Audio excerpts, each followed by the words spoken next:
What's good, you bastard?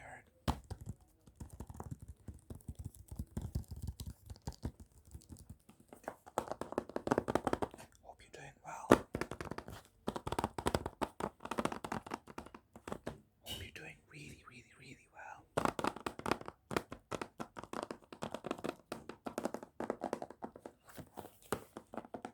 You goddamn bastard.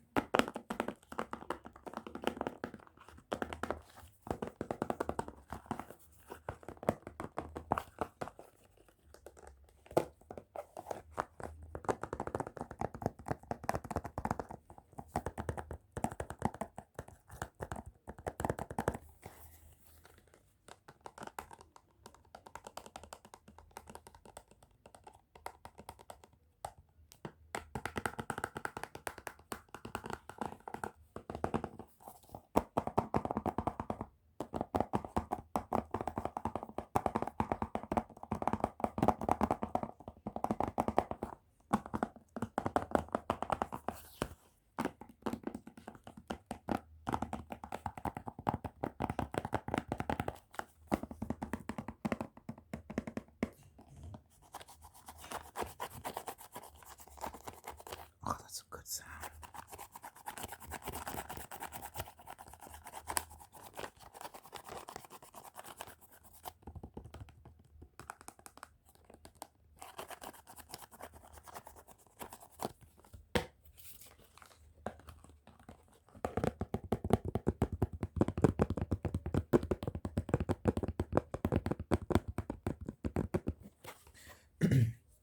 I was hoping to show you the disc, but I think it's in the PS3. It's in the PS3. It's in the PS3. It's in the PS3.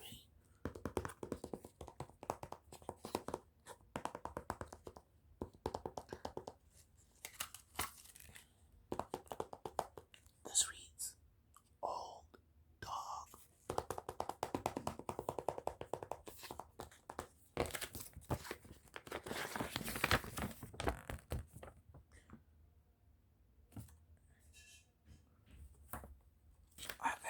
I swear there was a manual in here, but I just have this booklet. That's not really a booklet. It's more like a pamphlet. I don't know where the manual is. Who cares? It's just a manual.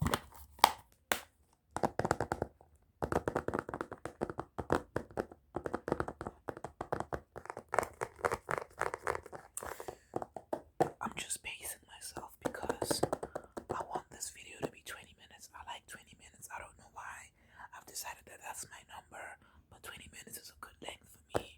So I'm just pacing myself before I start rambling about this game. The greatest game ever made. Metal Gear Solid 4. Metal Gear Solid 4. Metal Gear Solid 4. Metal Gear Solid 4. Guns of the Patriots. Metal Gear Solid 4. Guns of the Patriots.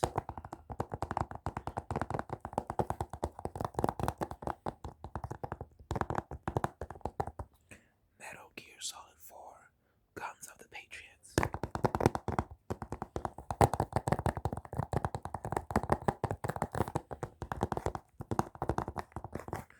Metal Gear Solid 4. Guns of the Patriots.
Solid Snake in the final chapter of this legendary hero's life.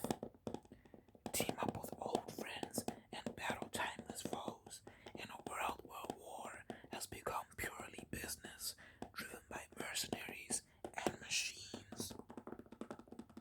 That gave me goosebumps, that gave me chills. Guys, when I say that this is the best game ever made, I truly mean it. I love this game so much, it's my favorite game of all time. No game comes close to this game in my opinion. I haven't played a game this good. I haven't. I recently finished the new God of War. New. It came out in 2018. But I finished God of War 4 recently. That was really good.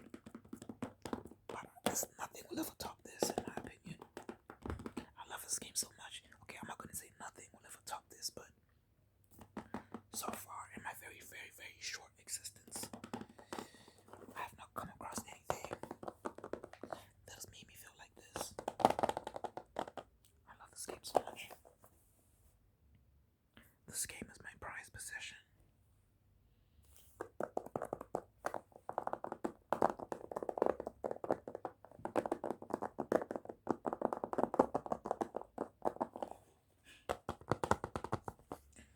Cinematic experience. Hollywood-like visuals, blockbuster effects, incredible surround sound, and a musical score that push the limits of interactive entertainment. Experience this epic, globe-trotting adventure in stunning, high-definition graphics and sound. This is true. It sounds like they're just saying that, but this really did feel like a goddamn movie. It was insane. The cutscenes were so long. I don't know if you're used to video games, but cutscenes are basically short cinematics between gameplay, right? You play a game and then they'll play like a short little cinematic to explain the story, like the part of the story you're in or something like that, right? And this game has the Guinness World Record for longest cutscenes in a video game ever. The cutscenes are so long that combined, the runtime is long enough to be a feature-length movie. So that's an hour and 20 minutes. Think about that. Combined, the cutscenes are upwards of an hour and 20 minutes. And you might be thinking to yourself, well, that's not that long. That's long. That's very long. Video game cutscenes are not that long. Usually a cutscene might be a minute, 2 minutes, 5 maybe if they're feeling, if they're trying to push it. This game would have like 20-minute cutscenes, and that was the average. Okay, that wasn't the average, but there were a lot long cutscenes, and they were directed like it was directed like a movie. Like, excuse me, it was directed like a movie. These cutscenes, very, very, very cinematic in how they were directed. Voice acting was superb. You can see his inspiration. Like the director's name is Hideo Kojima. He's Japanese. You can see how he's been influenced by Hollywood cinema, by cinema in general, because of the way this game is shot. And it sounds weird, like, how's a game shot? It's a game, it's not a movie. But it's like games have camera angles too. Like in cutscenes, there's cinematography as well. There's positioning of the camera, there's angles and stuff like that. There's stuff they want you to see, stuff they don't want you to see. So it was very much Hollywood-esque. A lot of these cutscenes, and it ended up feeling like a Hollywood movie. It had this Hollywood flair to it as well. That was very, very, very distinct. I haven't come across anything like this. This game really did feel like pure sense of that word. It felt like cinema. You know, a lot of the techniques employed in cinema were employed in the cinematics of this game. There was even this bike chase level where you're riding a bike through Paris. Was it Paris? It was one of these cities in Europe, and you're on the bike and you're shooting at these flying things, right? And it's like it's gameplay, it's happening, like you're actually doing it, right? But the way the camera's moving and following you and shit, it looks like an action movie. It feels like an action movie. It doesn't feel like a video game. It feels very cinema-esque. And I feel like that was intentional. They were really trying to like make this feel like a movie.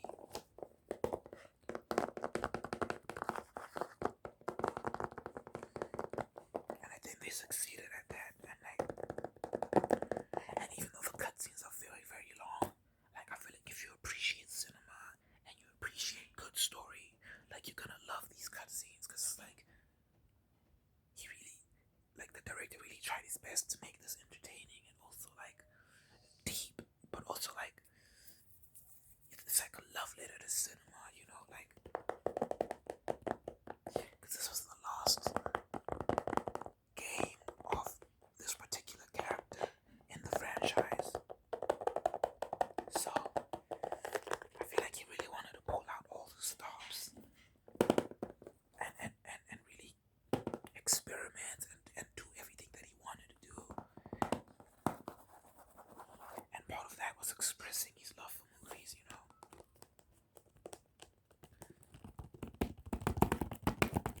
Video games and cinema are very, very, very, very closely related. In fact, at USC, the University of Southern California, video games are regarded as a cinematic art. And I agree.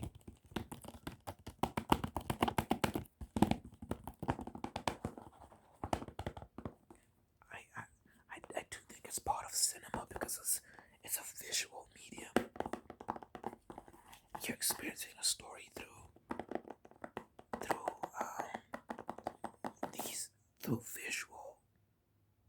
visuals, right?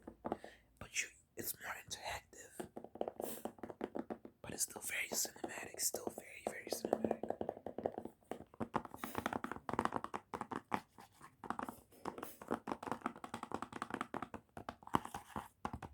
In the same way, like the Polar Express is cinematic, or Tintin. What's that Tintin movie? The more recent one. I say recent, but like the last one that was made.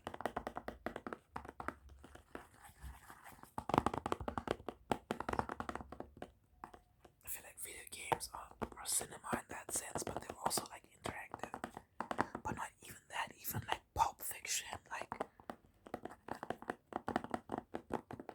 we could go live action, like yeah, films like Pulp Fiction. I'd compare that to this as well.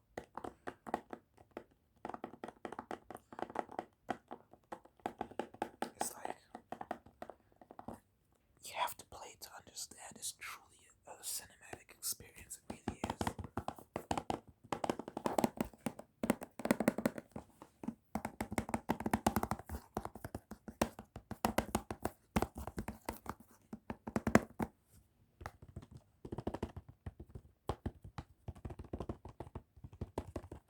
It's about war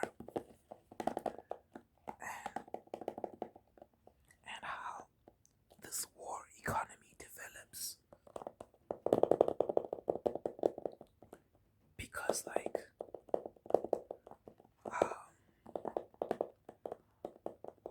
I'm trying to remember the specifics, but basically, you know, society falls apart and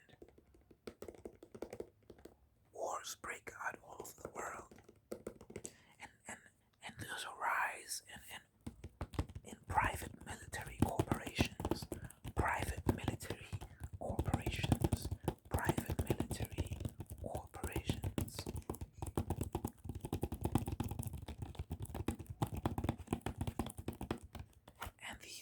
corporations can just recruit regular citizens to fight for them. So what ends up happening is that you just see war everywhere. Everywhere there's war, and you fight to survive. So this guy, who has been a soldier his whole life, his mission is basically to get to the bottom of what's causing all this chaos and stop it.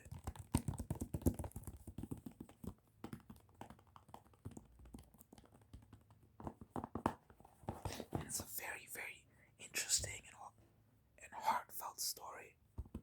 Like the ending will make you like just tear up because the truth gets revealed about what happened and why these things happened and the powers that be that are behind all this stuff and why they did what they did. And it's so sad, and it's like it's just a reflection of the real world.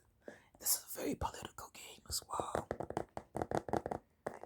You don't get like the villains in this game aren't like your typical big bad, like with these senseless motivations of like I just want to rule the world. No, like the villains are very human like villains, and like the motivations are very human as well.